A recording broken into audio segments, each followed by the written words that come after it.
Bujunichi Ogimakanak, Nibin Makwa, Indigenous Kazmakwan Totem. Bujukichianishinabek. My name is Derek Nepinak, and I'm the Grand Chief of the Assembly of Manitoba Chiefs, and it's my great honor to be here today with our Road to Niagara caravan. What you're witnessing here amongst our young people, and our children, our elders, and our leadership is the spirit of renewal, the spirit of empowerment, as we've traveled several thousand kilometers to be here to be here today to share with you important messages that source from our home fires in Manitoba, the original lands of our people. The road to Niagara is about reflecting upon what happened when we still carried the military might, we still carried the respect of the colonizing communities and nations that came here to call this place their new home. I want to start the presentation.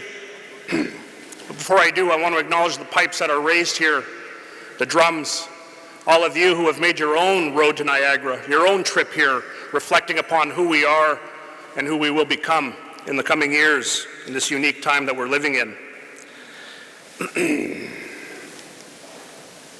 I'd like to start with a quote. The Six Nations, Western Indians, Anishinaabe, etc., having never been conquered either by the English or French, nor subject to the laws, consider themselves as free people. That's what this is really all about. It's reflecting upon who we are as the original and free people of these territories. One more quote that I'd like to share with you. Englishmen, although you have conquered the French, you have not yet conquered us. We are not your slaves. These lakes, these woods and mountains were left to us by our ancestors. They are our inheritance, and we will part with them to none. Your nation supposes that we, like the white people, cannot live without bread and pork and beef. But you ought to know that He, the great Spirit and Master of life, has provided food for us in these spacious lakes and on these woody mountains. That is the spirit and the intent of the 1764 treaty. That is the spirit and intent that had moved across the land into our numbered treaties across this nation. Who am I? Well, I lead the Assembly of Manitoba Chiefs, an organization that was formed in 1988 to act as an advocate on issues that commonly affect all First Nations in Manitoba. We are not a government. The Assembly of Manitoba Chiefs is an advocacy organization that receives its mandate from the chiefs in assembly. We are not a government and do not hold ourselves out to be a government, nor should any political organization represent itself as governments of our people. That should never, ever be the case. That is not how we represent ourselves and our collective rights. Going back in time, we must reflect upon who we were before treaty. To go back to our original sources of freedom. The day before treaty, we were free people, speaking our languages, practicing our ceremonial life, and honoring our sacred connection to our ancestral lands. We were self-sufficient, politically organized through legitimate and organic means. The 1876 Indian Act set in motion 140 years of destructive and damaging policy and legal consequences that we are only now beginning to understand in this generation. I put up a couple of quotes for you in case there's any, consideration as to what the actual agenda of the Indian Act was, going back to John A. Macdonald. The great aim of our legislation has been to do away with the tribal system and assimilate the Indian people in all respects with the other inhabitants of the Dominion as speedily as they are fit to change. That was John A. Macdonald in 1887. A few years later, I want to get rid of the Indian problem. Our objective is to continue until there is not an Indian that has not been absorbed into the body politic, and there is no Indian question and no Indian department. That was Duncan Campbell Scott, 1920. And then in 1969, Minister of Indian Affairs at the time, John Chrétien, introduced the White Paper, a policy aimed to abolish the Indian Act and to convert reserve land to private ownership. The purpose of the Indian Act has always been to exterminate us. Through its department, the Indian Act strategically subjugated the sovereignty of Indigenous people by unilaterally prescribing identities and capturing us within the Constitution space of 9124 and the Indian Act. The Indian Act created an Indian register which determines who is entitled or not entitled to be registered as an Indian under the Act under Section 5. This has broken families into have and have not Indian status. With respect to land, the Indian Act allows for the taking or use of reserved lands for public purposes with the consent of the Governor and Council. That's Section 35. And when it comes to governance, it allows the Governor to set aside an Indian Act election under Section 74. And many custom election codes that say they're outside of the Indian Act are actually following under the colonial value systems and imposing values within their custom councils that are reflective of the colonial era that they were written. This is all under Canada's legal fiction about who we are. Under Section 91, under federal authority, under the Constitution Act 1867, 9124, Indians and lands reserved for Indians were captured. We were captured and put into the Indian Act. Under Section 6, they created Indian registration, and that's where we rest within our captured identity. That's where we still are. Many of us think that we've moved beyond the Indian Act through self-government agreements, specific claims, comprehensive claims, or sectoral agreements, but I'm here to say that we haven't moved beyond that, because the doctrine of discovery is still in place. It's still entrenched in Canadian law. It's still entrenched in policy. And in order to have a discussion to move outside of the Indian Act, you need to cede, release, surrender any claim to the future rights of our children and affirm the sovereignty of the Crown in those written agreements that a lot of our communities have signed. Some people call it termination tables. The modern Indian Act objects are the same. Applying the 1995 Inherent Rights Policy, which undermines traditional governance, acquiring land surrenders through comprehensive and specific claims, defining Indigenous people as ethnic minorities under Article 27 of the United Nations Convention on Civil and Political Rights, rather than as the self-determining nations that we are. We wanted part of our journey to be education and awareness, which means that we're going to have to address some of the myths that have persisted throughout our collective experience here in the Canadian nation state. One of the myths that we came across quite often is Indian status is treaty status. And the truth is that Indian status is a prescribed and unilateral process created out of racism to contain Indigenous peoples in a false colonial identity. Although some status Indians are treaty descendants, not all treaty descendants are status Indians. And that's a very important reflection, because there's a lot of treaty people that are not attached to the Indian Act nor the status Indian designation, and they're non-participants in this room. Indian bands are nations. That's another myth that we came across along the way. The truth is that Indian bands are a body of status Indians under Section 6 of the Indian Act. Notions of bands as nations serves to divide the nation-level organization of Indigenous people. For example, the Anishinaabe Nation, the Cree Nation, the Dene Nation. These organic processes where our nations became identified need to re-emerge. We need to create space for those things to happen. Another myth, the Indian Act protects our land. The truth, Section 35 of the Indian Act allows for the taking or use of reserved lands for public purposes in exchange for compensation. Reserved lands are protected by treaties, not the Indian Act. Treaty-based perspectives on reserved lands have yet to be recognized politically and under Canadian law. Another myth, the Indian Act protects our treaty rights. The Indian Act has nothing to do with treaty. The Indian Act provides for the administration of limited and underfunded programs and services. Funding for these programs and services is further limited to status Indians, who may or may not be treaty.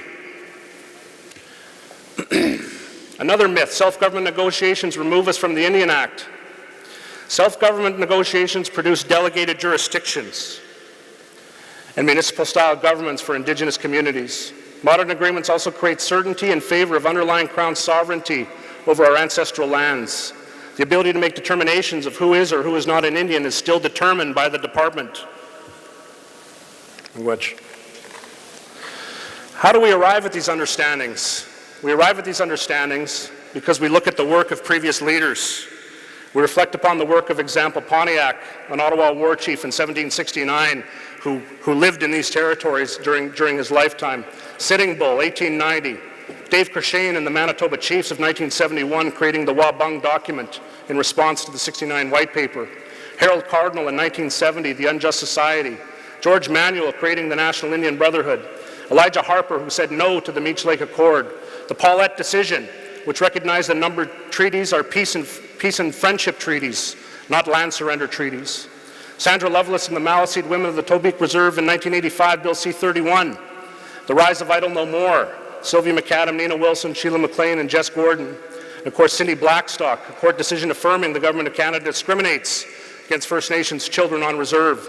And of course, Jody Wilson-Raybould, the top lawyer in Canada, Federal Minister of Justice and the Attorney General.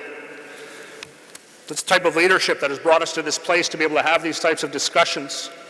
It's very important to recognize that we can work incrementally from the work of previous generations of leadership towards this goal that we have. And why is now the right time to have these discussions? In the early 1980s, Prime Minister Trudeau began the process to patriate Canada's Constitution. It led to constitutional conferences with specific discussions on the content of Section 35. This table was resolved without political agreement. Today, the new Prime Minister has the opportunity to finish the unfinished business of Section 35 by respecting a nation-to-nation relationship that honors treaties between Crown and Indigenous people.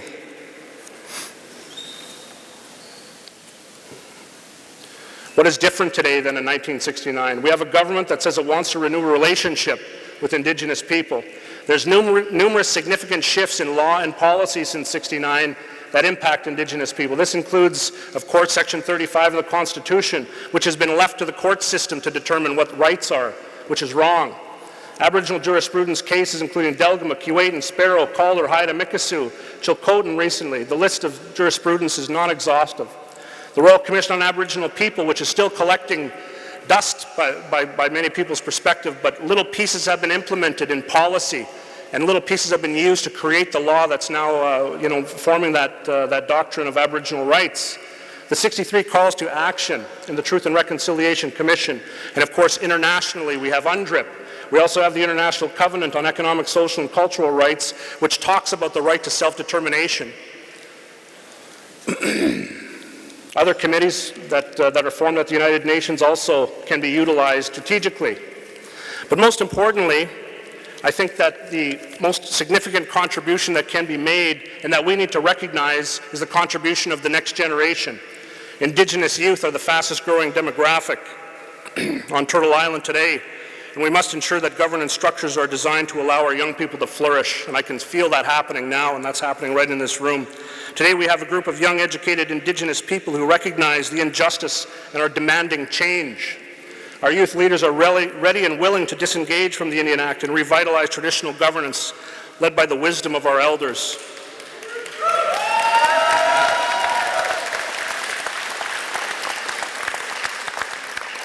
The challenging question that we must ask ourselves is, how do we move forward? And we're not intending here to be prescriptive by any means, but we do believe that we do have some ideas based on the work that we've done in previous years and decades. A national reconciliation process that should include a new royal proclamation. A new royal proclamation that recognizes the duty and the responsibility to work respectfully with empowered Indigenous nations on the terms of the 1764 Treaty and all treaties subsequent and thereafter. We're also going to be moving a resolution calling for a First Minister's meeting to bring certainty to our existence within that nation-state idea, to bring certainty for a new generation of young people to feel like they're part of something.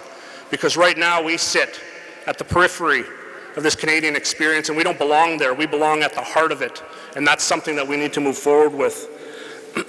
Locally in Manitoba, the Chiefs of AMC Self-Determination and Treaties Committee identified a couple of options that we will be working towards, including a treaty implementation table, talking about governance and lawmaking to replace the Indian Act, and an umbrella agreement on self-determination, to negotiate principles of self-determination and a work plan. Individual negotiations would follow based on common principles. That's where we want to go, that's what we want to do, and that's what our message is all about. I've been very honored to travel with a group of wonderful, wonderful people. Joan Jack traveled from BC, and by the time she gets home, she'll travel close to 8,000 kilometers on her motorcycle.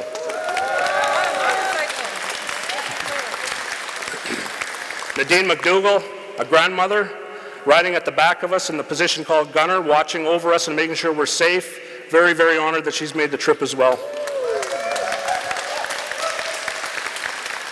Norman Bone, the chief of the Kisakona and Ojibwe Nation, Treaty 2, a chief for 28 years, rode all the way on his motorcycle with us. Jeremy McKay, summer law student, he's here as well. He drove all the way with us. Jeremy? Yep. Debbie Chief, former chief of Broken Head Ojibwe Treaty 2 Nation. She rode with us to Thunder Bay and then all the way up into Wawa, Ontario, and then her bike quit on her. So we hauled her bike, but she was there and dedicated, and she's here with us too. And all the young families that made their way here, jumping on the bus or carpooling to carry this message forward, couldn't have done this without you. The spirit you bring to this space, so powerful, so powerful. And that's what empowerment is all about. That's the type of energy we need to bring into these spaces. We need to open the doors for full participation of all of our people, because none of this work, none of this Indian Act disengagement work can come to fruition until we bring all of our people through the door. In the spirit of treaty, in the spirit of empowerment, we must make these agreements and these negotiations in the light of day, in a transparent way amongst our people in our communities, so that everybody can move collectively together, because that's where our true power comes from, is in our communities with our grassroots people. Miigwech.